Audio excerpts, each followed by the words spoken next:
Հայ-ադրբեջանական օրակարգում տպավորությունը time out է, դուք էլ ունեք այդ տպավորությունը, եւ եթե այո, ապա այդ դատարը փոխհամաձայնությամբ է ձեռք բերվել։ Երևի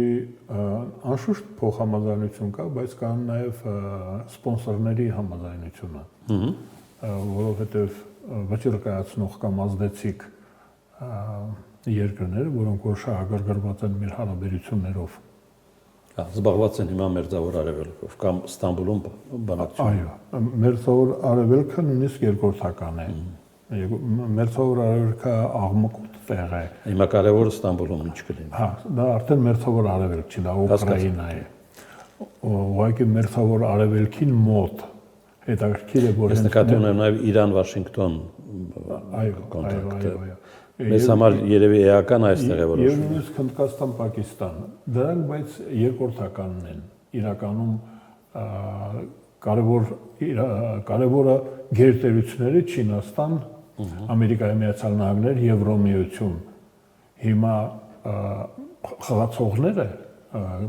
մոդավորոշողները, օրակարգ որոշողները այդ երեքն էին, հիմա ավելացել է նաև չորրորդ ուժը, Հնդկաստանը մյուս պետությունների հետ միասին։ Այսինքն կա Բրազիլիայի նման պետություն, Պակիստանը, նախկին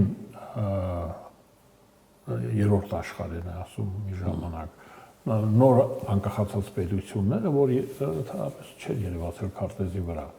Ուղղակի բրիտանական, ֆրանսիական, պորտուգալական, չգիտեմ ինչ էր, հիմա նրանք արդեն այնքան տնտեսական ազդեցիկ։ Դա որ ասեցիք, ուզում եմ հարցնել, Հնդկաստան, Պակիստան մենամարտը ում օգտին ավարտվեց։ Ամերիկայի Միացյալ Նահանգների օգտին։ Շահեց Ամերիկան, ասեց դադարեցրեք։ Այսինքն հեղինակությունը դադարեցրեք։ Դա նաև մյուսների համար էր բանել, որ տեսեք, նրանք ինձ լսում են։ Դա հետաքրքիր բան էր։ Ես նույնիսկ կարծում եմ, որ մի փոքր դա խաղային է։ Այսինքն այն դադարը, որի մասին խոսում ենք, երկար կտևի, հա, հայ-ադրբեջանական։ Ճիշտ այնքան մինչև որ այդ ուժերը կարող այսպեսի մի խնդիր կա, մեր մոտ սկսվեց Արցախում, Ղարաբաղում սկսվեց ինչ-որ գործընթաց, ու հիմա դա շարունակվեց Ուկրաինայում, ու Ստամբուլում տեսնենք ինչ են որոշելու, այսինքն պատերազմի արդյունքը և նպատակը համընկնում են, թե չէ, մասնակիցներ ասեմ, կամ կողմերը հասան իրենց նպատակին, ոչ միայն Ռուսաստանը և Ուկրաինան, եթե ուղղակի հայտարարվում է, այլ գոնե մի քանի օր առաջ այդ քառյակը, մեծ քառյակ ասենք, չէ, Գերմանիան, Բրիտանիան, Ֆրանսիան եւ ասենք Լեհաստանը, իդեմս Լեհաստանը մյուս պետությունները, այդպես է Լեհաստանը ներկայացնում էր Եվրոպայի փոքր պետություններին կամ միջին պետություններին, նրանք կտրուկ հայտարարություն։ Այսինքն Միացյալ Նահանգներն ասում են ձեր մուրը ձեր գլուխը, հա, ես դուրս եմ գալիս։ Չէ, նա ասում է այդպես, այստեղ բարի եւ չար քննիչների հարցն է։ Կոշտ Տրամպին դա օգուտ է, այսինքն եվրոպացիները աջակցում են Տրամպին, ասում են, նայ, եթե Տրամպի պայմանները չեք ընդունում, մենք ենք արդեն մեր խոսքը ասել։ Դե խթանվում է Եվրոպան հիմա կանգնած է մեջ։ Այո, այ պատերազմի արդյունքներից մեկը մենք չգիտեինք, մենք անտեղային եղավ այն, որ միլիտարիզացիա սկսվեց Եվրոպայում։ Միլիտարիզացիա դրանից բացի այդ դադարեցվեց ներգաղթի, այսինքն այսպես ասենք, սոցիալական բեռը Եվրոպան թոթափում է։ Դադարեցնելուց բացի, հիմա դուրս հրավիրելու գործընթաց են սկսում։ Հա, այսինքն բրիտանացիները շատ կոշտ օրենք են ընդունում։ Դե իզուր չի, որ ազգայնականները, մեղմ եմ ասում, չէ, պահպանողական ասենք, դրանք եկել են իշխանության, որտեղ էլ որ չեն եկել, օրինակ Գերմանիայում իշխանության չեն եկել, բայց Գերմանիան եւ աշխարհը մենք գիտենք, թե գերմանացիները ինչ կարող են անել։ Լավ, գանք մեր կա հավանականություն, որ Երևանը եւ Բաքուն համաձայնեցրել են հայկական ընտրությունների ժամանակացույցը։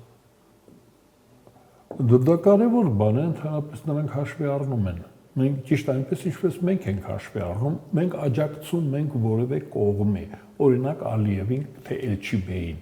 իմ պատգամավոր եղած ժամանակ մեր օրակարգում դա կար։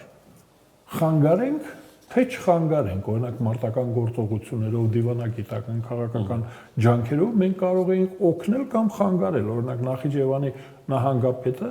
Ալիևը մենք կարող էինք նպաստել նրա կարիերային կամ խանգարել, օրինակ Նախիջևանի նկատմամբ բլոկադա անելով այն ժամանակ։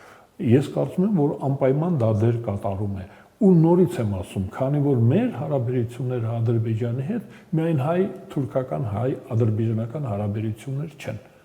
Կան ուժեր, որոնք շատ ազդող են եւ կարող են ազդել եւ մեր վրա, կարող են ազդել եւ Ադրբեջանին, կարող են ազդել եւ մեր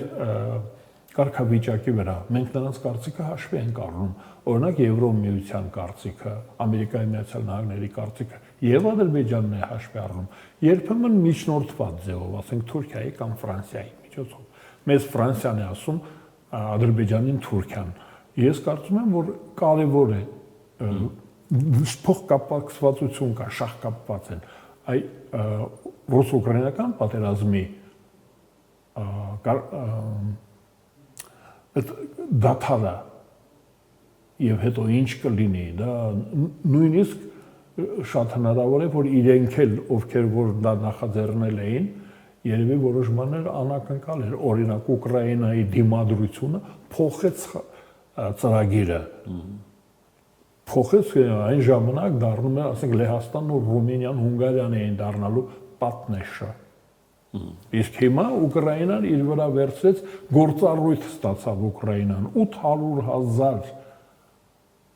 զինվոր